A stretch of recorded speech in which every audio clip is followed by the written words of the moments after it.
Lijep pozdrav svima, dobrodošli u Hranu bez grijeha. Danas ću vam pokazati jedan vrlo jednostavan i osvježavajući recept za mus od jagoda. Ovaj mus ne sadrži šećer pa ga čini pogodnim za dijabetičare i osobe koje jednostavno žele izbaciti šećer iz prehrane. Pošto su jagode sada trenutno u sezoni i nema ništa ljepše kada možemo namirnicu koristiti kada je u punom zrenju. Jagode, osim što imaju odlične benefite za cijelo tijelo, također imaju nizak glikemijski indeks što dijabetičarima neće prouzrokovati nagle oscilacije glukoze u krvi. Za početak ću pripremiti želatinu po uputama sa vrećice i ostaviti sa strane da nabubri.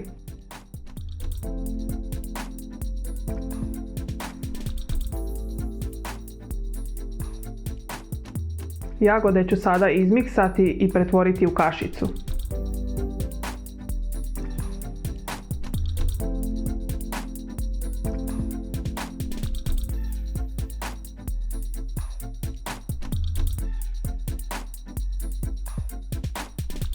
Kašicu od jagode ću prebaciti u lončić, te ću joj dodati koricu od limuna i tekuću steviju.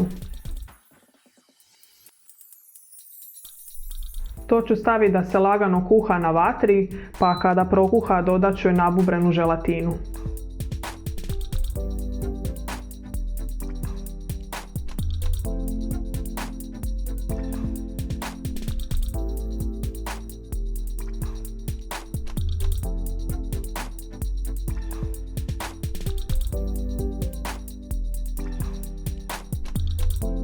Kašica od jagoda je prokuhala i ostavit ću je sa strane da se malo prohladi, a za to ću vrijeme izmiksati slatko vrhnje.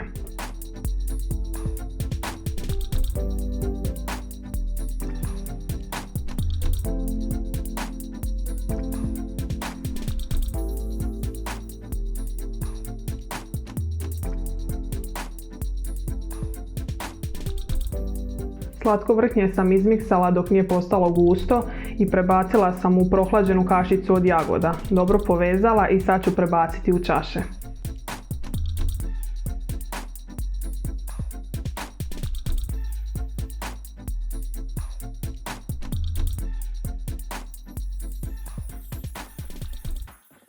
Evo, mus je gotov, stavite ga u hladnjak na par sati ili preko noći kako bi se zgusnio i postao pjenast, a ovaj sam napravila dan prije i spreman je za korištenje.